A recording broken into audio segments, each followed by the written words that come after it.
l'Iran a lancé 6 missiles en direction des bases américaines au Qatar, avec des explosions qui viennent d'être entendues au-dessus de Doha, dans le ciel de Donc là, c'est la réponse iranienne. Attendez, par contre, Ducon et Ducon, là, enfin pardon, Truchot et Truchot, là, j'ai une petite question. Est-ce qu'il y a des bases américaines en France? Non, parce que j'aimerais pas que le régime iranien il nous attaque, parce que ça ferait chier que tous les soirs ou au cours de la journée, on entende... Voilà. On tous à l'abri, les gars. Tous à l'abri, on va s'amuser. Wouhou! Non, mais blague à part. Oh, c'est catastrophique. Je sais pas ce qui se passe. Je sais pas ce qui est en train de se passer. Si c'est le début d'une troisième, s'ils sont en train de se comparer la taille de leur sexe, je sais pas ce qui se passe. Si c'est un jeu de dupes, s'ils nous prennent tous pour des cons, s'ils jouent parfaitement leur rôle, j'en sais rien de tout ça. Mais en tout cas, la propagande à la télé, à la radio, dans la presse papier, bref, la tendance, elle est à faire peur à la population, j'ai l'impression. Et le meilleur moyen pour manipuler une population, c'est de faire peur. C'est de la rendre angoissée.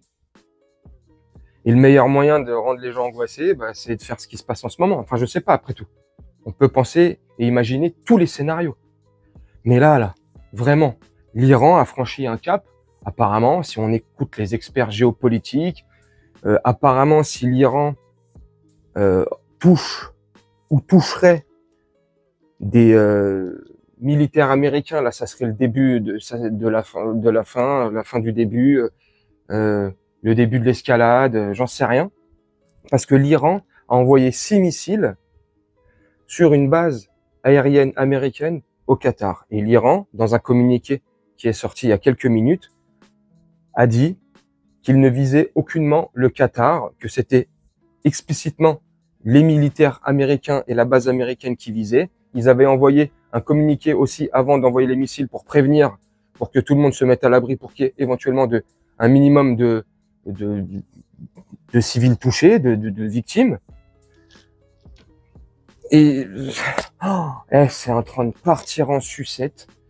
Et l'Iran, dans ce même communiqué, a dit aussi le Qatar est un pays ami, donc on n'en veut pas au Qatar, bref, nanani, nanana. J'en sais rien comment le Qatar va prendre ça. Comme je disais juste avant, si un civil ou un militaire américain ou qatari était touché, qu'est-ce que ça va être derrière? Ça va être quoi la suite, la réponse? C'est complètement fou. Maintenant, j'ai une autre question aussi qui me vient à l'esprit comme ça. Apparemment, les Américains et le conflit entre l'Israël et l'Iran, les Américains et Israël et ceux qui sont du côté des Américains et d'Israël veulent complètement dézinguer le régime iranien pour sauver l'humanité, pour sauver le peuple iranien, pour mettre en sécurité le peuple occidental et l'Occident d'une éventuelle menace iranienne par rapport à leur décision, par rapport à leur régime, par rapport au fait que ça soit des fanatiques religieux, nanani, nanana. Ok, le discours, il est entendable. Si c'était réellement le cas, ouais, ça peut se comprendre. Ok, même si ça nous regarde pas, je sais pas, c'est pas chez nous en même temps. Ils font ce qu'ils veulent chez eux, c'est leur problème. Mais allez, ils veulent libérer absolument l'Iran. Ou les autres pays qu'ils ont voulu absolument libérer avant. L'Irak, la Libye, l'ex-Yougoslavie, bref, on connaît tous les scénarios. Pourquoi ils essaient pas de démanteler Kim Jong-un stress là? Pourquoi ils essaient pas de libérer le peuple nord-coréen? Parce que si on s'en réfère à tous les reportages qu'on peut voir, tout ce qui peut être dit sur la Corée du Nord depuis un bon nombre d'années, le peuple ne vit pas. C'est plus une dictature là-bas, j'aime pas les mots. C'est pas une vie. Pourquoi on les libère pas? Pourquoi ils s'attaquent pas à ce régime-là? Je sais pas. Comment? Les sous-sols?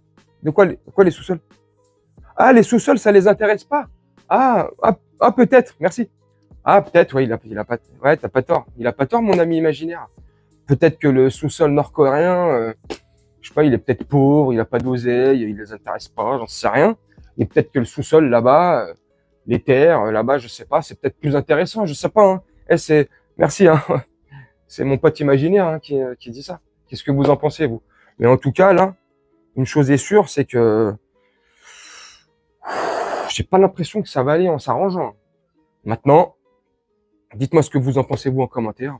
Moi, je vais vous laisser là-dessus, faire un petit montage tranquillement. Et nous, on se retrouve bientôt pour une prochaine vidéo. Je vous souhaite une très bonne journée, une très bonne soirée ou une très bonne nuit. Ciao!